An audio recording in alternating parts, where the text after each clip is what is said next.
अगर तो आपके पास आप फॉर्म 45 या 47 की इस वक्त जो जंग चल रही है, फर्ज करें कि कुछ बाशऊर लोग, बागैरत लोग जो कि जीते ना हो, तो वो आके कह दे कि जी हम नहीं हुकूमत बनाते, हम नहीं बना सकते क्योंकि हमें मैंडेट नहीं मिला। बस इतनी सी बात है, आपकी इज्जत भी रह जाएगी, आवाम आपकी वाह भी करेगी। अगर आपको जबरदस्ती हुकूमत बनवाई जा रही है और आप जीते भी नहीं हैं, तो फिर इसमें उनका क्या कसूर है? कसूर तो आपका है ना, क्योंकि आप हुकूमत बना रहे हैं एक हारी हुई सीट पर। ये मैं क्रेडिट देता हूँ हाफिज नईमुर रहमान साहब को, जमात इस्लामी के अमीर को, कि उन्हें जिताया गया कराची से। उन्होंने कहा भाई नहीं, मैं जीता नहीं हूँ, ये पीटीआई की नशिस्त है, मैं इस पे एमपीए को तस्लीम नहीं कर सकता।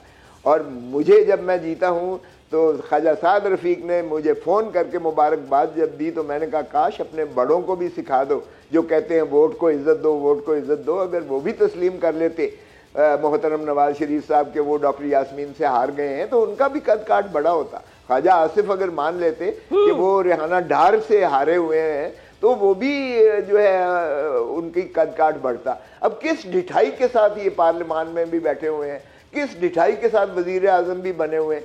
मैं तो लाहौर से जीता हुआ हूँ, मुझे पता है लाहौर में एक सीट मुस्लिम लीग नून नहीं जीती है, और माशाल्लाह इस्लामाबाद की एक सीट नहीं जीती है तीनों में से, और तीनों में विराजमान है मुस्लिम लीग नून वाले। फॉर्म 47 की पैदावार है।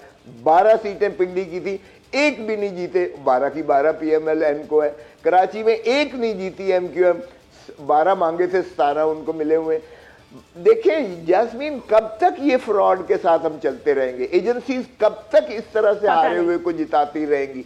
तो क्या अवाम अब अवाम नाबल्द नहीं है? माफ कीजिएगा, अवाम बहुत जो एक एक चीज जानती है। मजे की बात ये है, आप बच्चे से गली में पूछ लें, वो भी बता देगा कि ये फॉर्म 47 की पैदावार है। हम कैसे इनके साथ, मुझे बताएं। आप कहते हैं हमारा एक ही शर्त है, फॉर्म 47, वोट को इज्जत दो, फॉर्म 47 को मुस्तरद करो। फॉर्म 47 वाले जो जेन्युइन जीते हुए हैं, और ये कोई रॉकेट साइंस नहीं है इस पर आपकी जो है, मुझे एक दिन दे दे, मैं एक दिन में आपको सारे ठीक करके दे देता हूँ नताइज जो है।